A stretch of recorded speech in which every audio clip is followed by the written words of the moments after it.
E eu queria, nesta manhã, basear minha pequena palavra hoje sobre esse texto, que é Atos 1:8. Todos os irmãos sabem esse texto de cor. Então eu queria que vocês pudessem assimilar esse momento. Mas recebereis a virtude, em outra versão fala o poder do Espírito Santo, que há de vir sobre vós,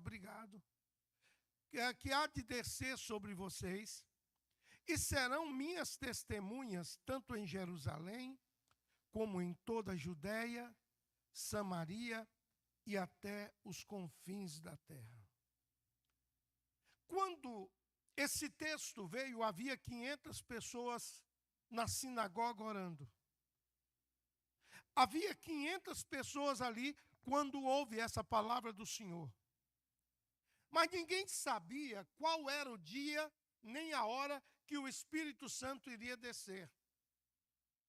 Então eles permaneceram orando e à medida que eles iam orando, alguns iam desistindo porque achavam que estava demorando.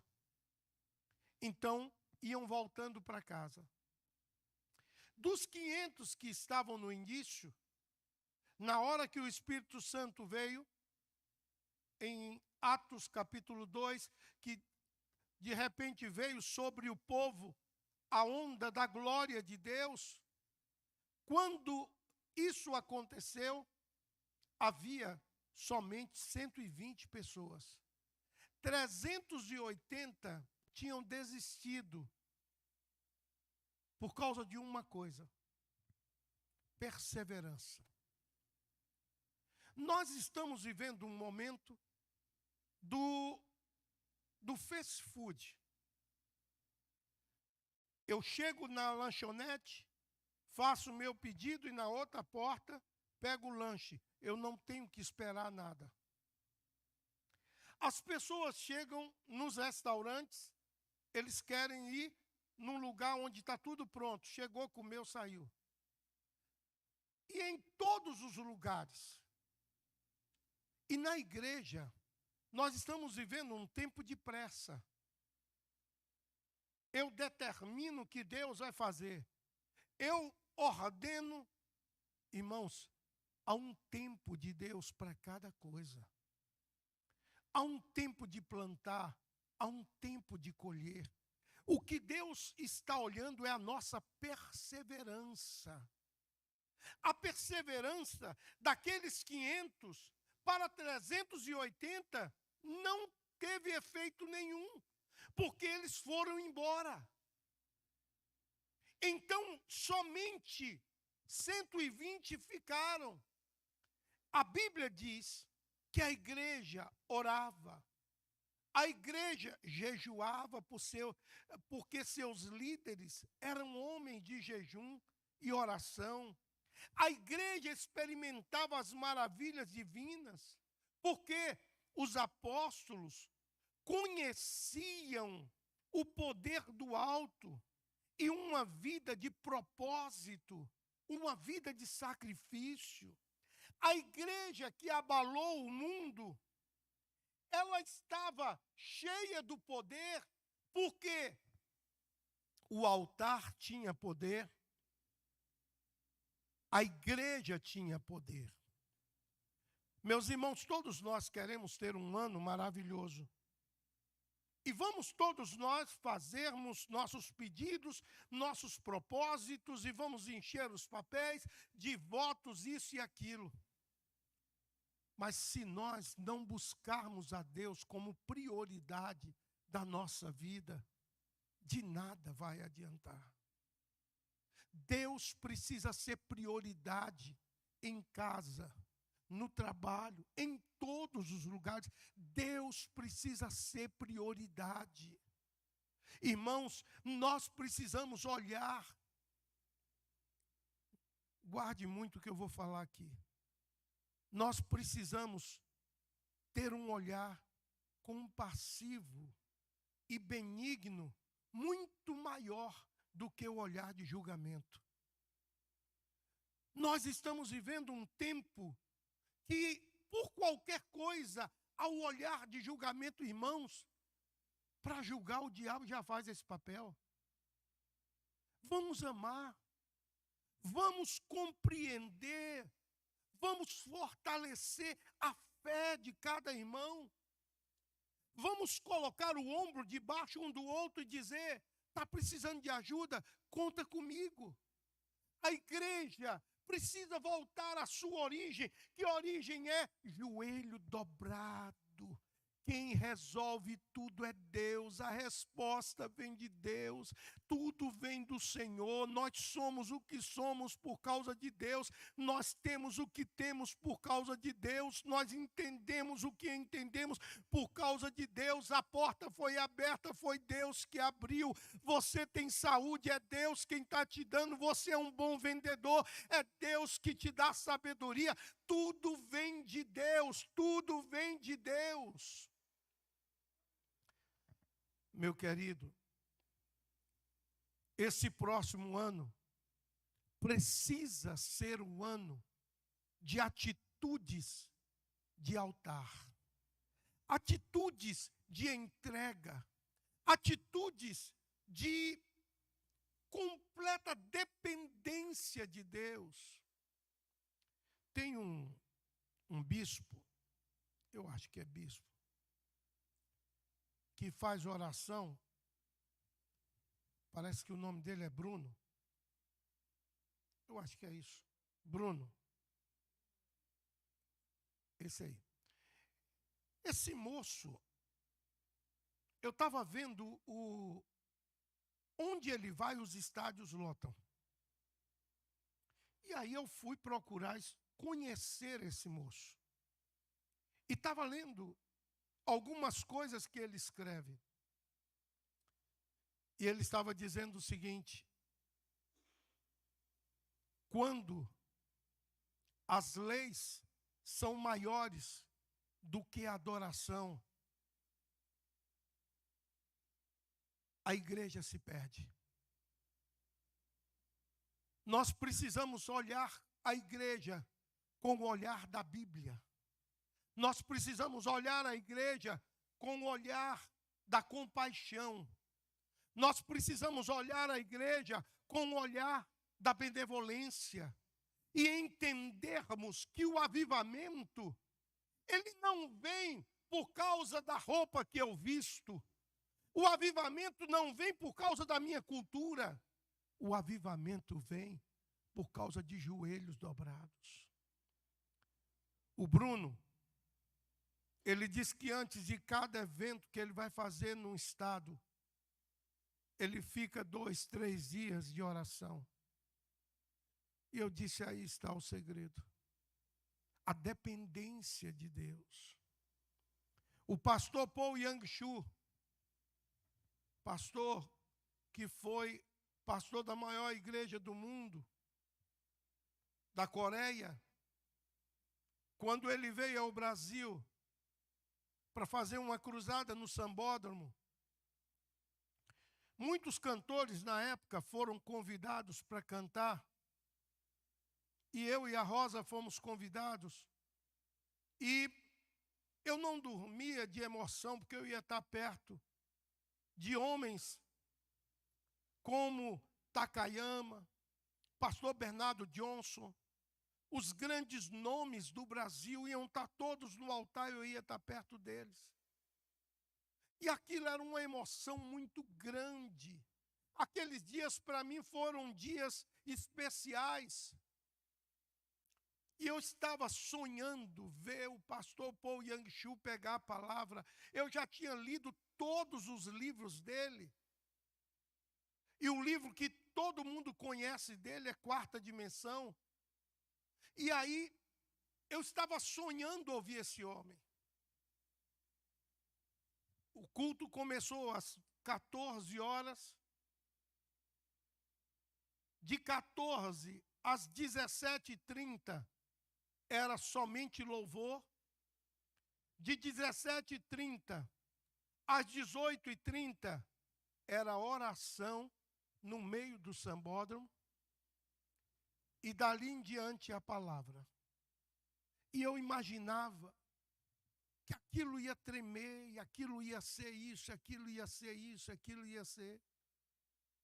Quando chegou a hora do pastor Paul Yang-Shu, e ele disse: quantos vieram aqui para receber uma cura? Levante a mão.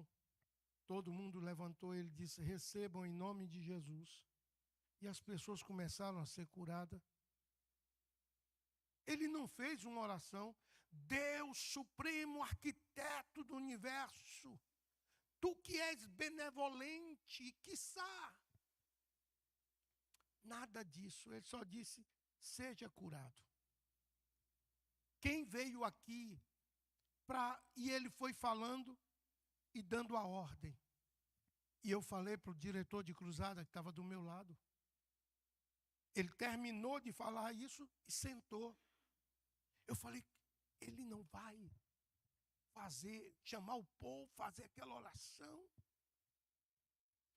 Ele disse: não. O que ele tinha que fazer, ele fez durante 2, 3 dias lá no hotel de joelho dobrado. Quando o que nós temos que falar leva mais tempo do que o nosso tempo de oração, Deus não é nossa prioridade. O nosso tempo de oração precisa aumentar. O nosso tempo de oração precisa ser maior. O pastor Paul Yang-Shu, ele orava 2, 3, 4 dias seguidos. E quando chegava na igreja, apenas ele ordenava. E eu tenho orado ao Senhor pedindo a Deus que nos dê uma igreja que ame oração. Uma igreja que entenda que não há nada que nós podemos fazer sem oração. Quem convence o homem do pecado não é a pregação bonita, é o Espírito Santo. Quem muda a vida das pessoas não é o programa eclesiástico da igreja, é a presença do Espírito Santo. Quem muda a história dos casamentos é a presença do Espírito Santo. Aonde o Espírito Santo não pode estar, o diabo está. E é por isso que nós temos tido tantos problemas nos lares, tantos problemas em todas as áreas. Porque o Espírito Santo não tem podido estar o tempo que ele precisa estar no nosso meio. Alguns anos atrás, no início da obra de renovação, eu nasci em 58, então eu tinha meus 9 para 10 anos.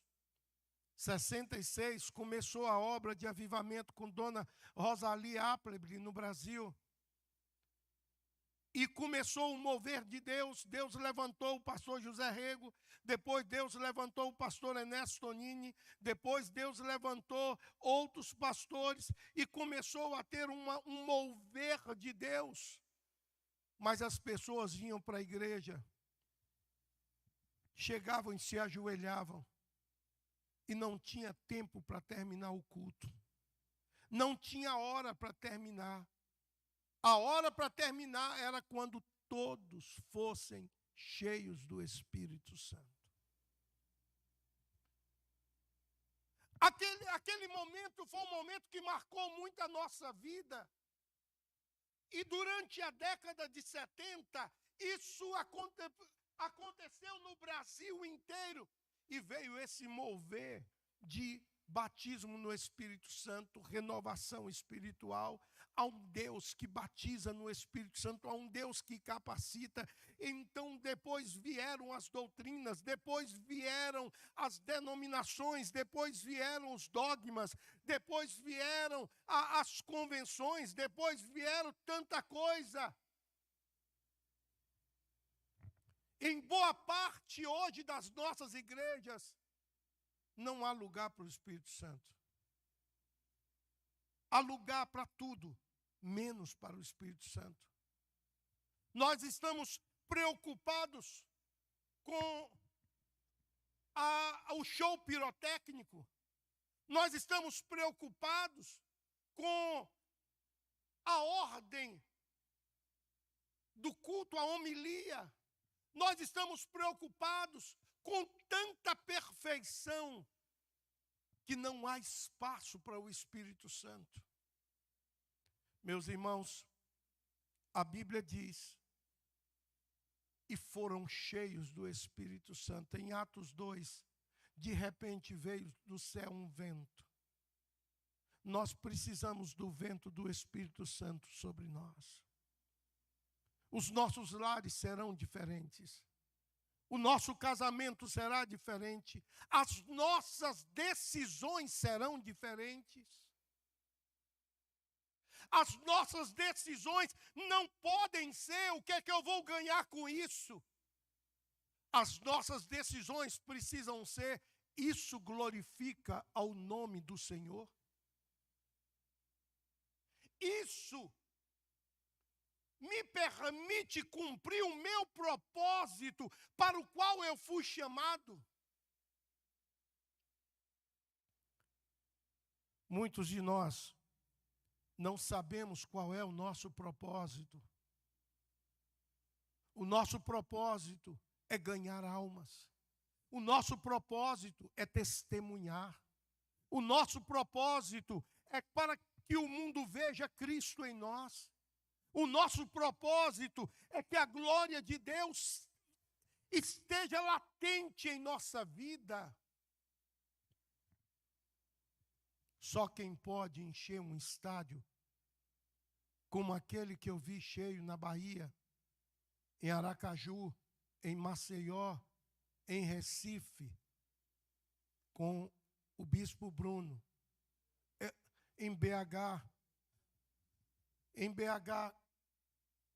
só quem pode fazer isso é o Espírito Santo. Às vezes nós estamos preocupados com o que aquele irmão está fazendo, com o que o outro está fazendo. Irmão, vamos buscar o Senhor que vai vir a resposta. Vamos buscar o Senhor que vai vir a resposta.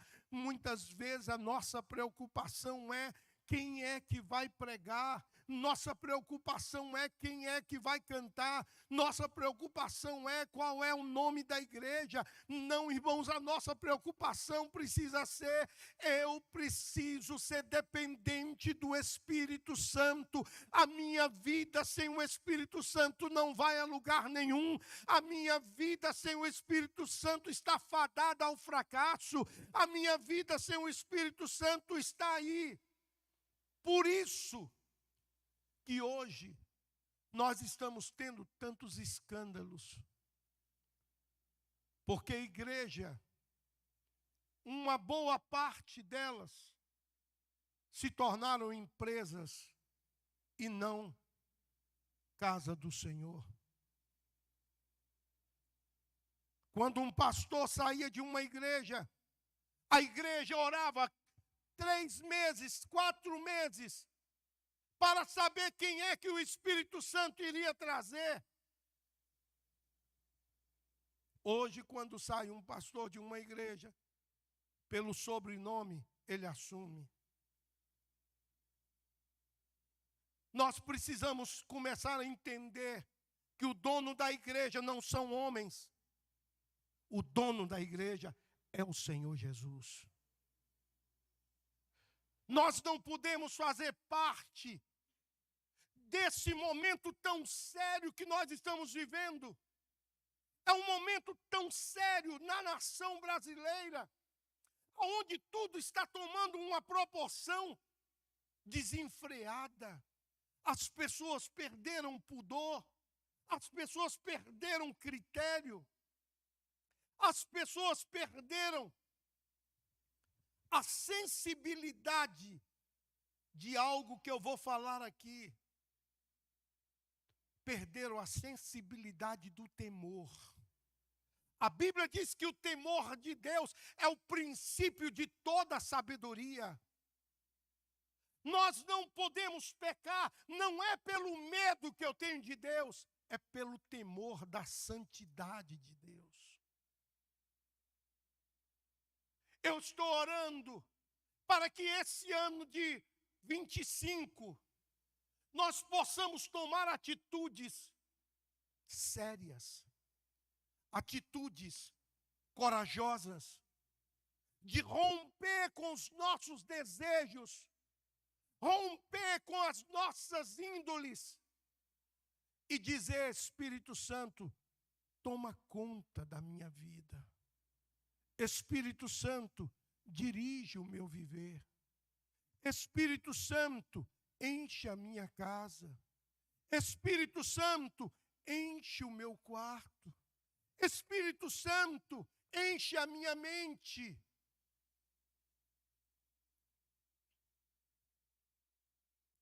De quinta-feira para cá,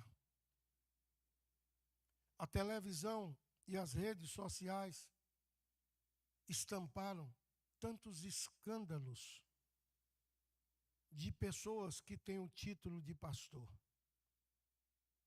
que traz uma vergonha para a gente. Mas o critério de escolhas de homens de Deus mudaram. Para ser homem de Deus, você tinha que ter vida. Para ser homem de Deus, você tinha que ser um evangelista, um ganhador de almas. Para ser homem de Deus, você tinha que ter características.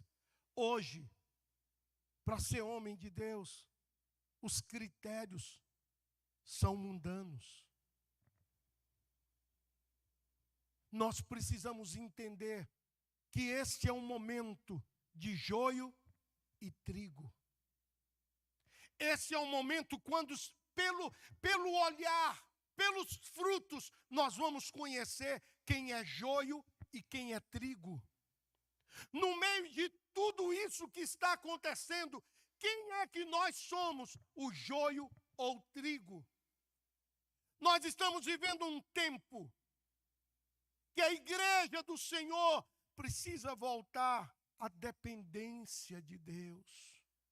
Sem o Senhor eu não sou nada, sem o Senhor eu não posso viver. As nossas músicas, há 10 anos, 15 anos, 20 anos atrás, entronizava a Deus em todo o tempo. Era glória, era para Deus. A minha vida entrego a Ti, tudo é para o Senhor. As músicas de hoje são músicas comerciais. Aonde Deus está em tudo isso?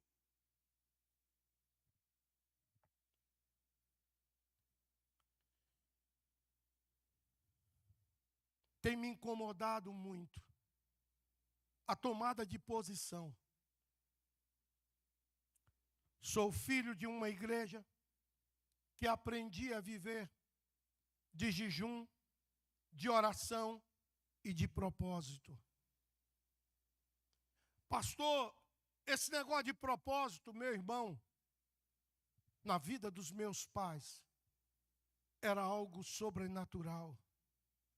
Propósito com Deus, propósito no altar, trazer uma oferta de propósito para a minha família, para Deus mudar a minha família. Ah, pastor, mas o dinheiro vai comprar? Não, mas é o meu sacrifício. O que é que você está sacrificando para honrar a Deus? O que é que está te custando honrar a Deus? O nosso sacrifício precisa ser algo muito sério. Nós queremos ser cristãos cômodos. Não pode tocar no meu pecado, não pode tocar no meu tempo, não pode, é cômodo. Não. O irmão Rodrigo estava dando aula aqui. E no final ele disse uma frase: a vida cristã não é conforto, a vida cristã é confronto. É confronto. Quem quer conforto, ouve coach, vai dar tudo certo. Vai dar tudo certo. Vai dar tudo certo. Quem quer confronto, arrepende-se. Arrependa-se, abandone o pecado e Deus te encherá do Espírito Santo. A palavra de João Batista, que veio mudar a história, preparando para Jesus Cristo, foi: arrependei-vos e crede no Evangelho. Quantas pessoas hoje no Brasil estão em pecado, estão nos altares, porque acabou o arrependimento e o temor. Que em 2025 nós sejamos crentes de responsabilidade no altar, responsabilidade com a santidade, responsabilidade com a busca, responsabilidade com a leitura bíblica, responsabilidade com a credibilidade em Deus. Pastor, eu sinto que aqui não é meu lugar, então vai embora, procura outro canto. Não atrapalha. Só fique aqui se você sentir que aqui é o seu lugar. Mas se aqui é o seu lugar, dobre os joelhos e comece a entender que sem fogo no altar não há verdade, sem fogo no altar não há poder, sem fogo no altar não há dignidade espiritual.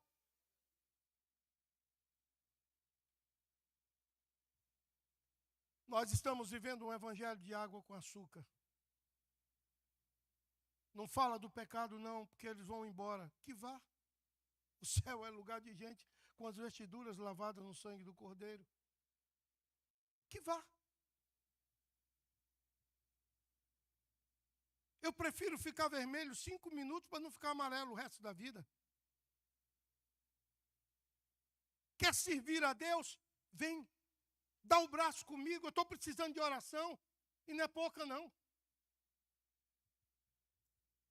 Tem hora que eu fico: Deus, o que é que eu vou fazer? Deus, me diz o que é que eu vou fazer. Eu não sei mais o que fazer.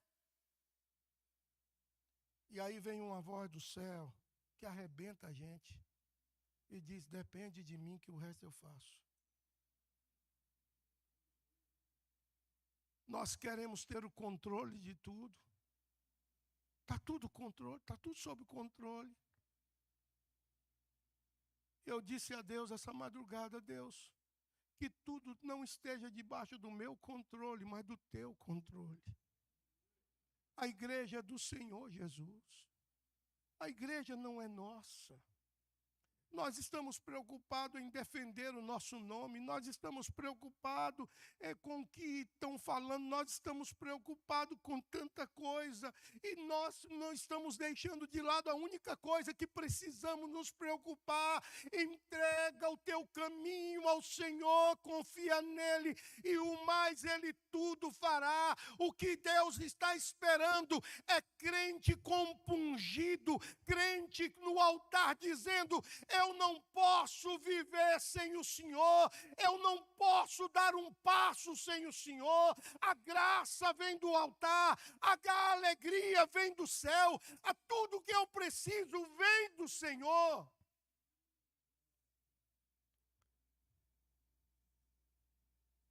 Quando falta poder, tem que inventar um monte de história. E aí tem que se inventar um monte de congresso para o povo ir, para animar o povo. Igreja não é lugar de animação. Igreja é lugar de gente cheia do Espírito Santo. Enquanto nós estivermos preocupados com gente para ficar animado, nós vamos ficar nesse altos e baixos. Um dia o irmão está animado, outro dia ele não está animado. Um dia o irmão está animado, outro dia ele não está animado. Irmão, nós precisamos parar de adolescência, nós precisamos parar de criancice e entender que vida cristã é uma vida reta. Eu sei em quem tenho crido, estou bem certo que Ele é poderoso. Eu sei que o meu Deus, segundo as suas riquezas, há de suprir cada uma das minhas necessidades. Eu sei que o meu Deus não falha. Eu sei que o meu Deus age. Eu sei que o meu Deus é Deus de misericórdia. Nós não podemos continuar vivendo uma vida de oba-oba. Nós não podemos continuar vivendo uma vida procurando ser macio no falar. Porque se tocar na ferida, vá embora, vá. E contamine em outro lugar. Nós precisamos de um povo aqui que dobre o joelho e diga: eu dependo somente do Senhor. Eu dependo somente do Senhor. Eu dependo somente do Senhor. A sabedoria está aqui. A resposta está aqui. A verdade está aqui. Tudo que nós precisamos está aqui. E esta palavra tem que estar aqui. Escondi a tua palavra no meu coração, para não pecar contra ti. Eu quero finalizar dizendo aos irmãos algo que Deus tem me cobrado muito. Esses dias, estava falando ali com o pastor Renato, pastora Fernanda agora. Nós temos vivido um tempo bem especial. Os irmãos sabem que minha sogra está lá em casa. E ela tem estado muito frágil. E às vezes, à noite, tem sido um tempo complicado para nós. Mas eu tenho dito a Deus: Senhor, muito obrigado. Porque estando eu acordado, eu vou orar. Querido, não perca seu tempo com coisas. Busque ao Senhor. Busque ao Senhor 24 horas por dia. A resposta que você precisa está em Deus. A resposta que eu preciso está em Deus. A resposta da nossa igreja está em Deus.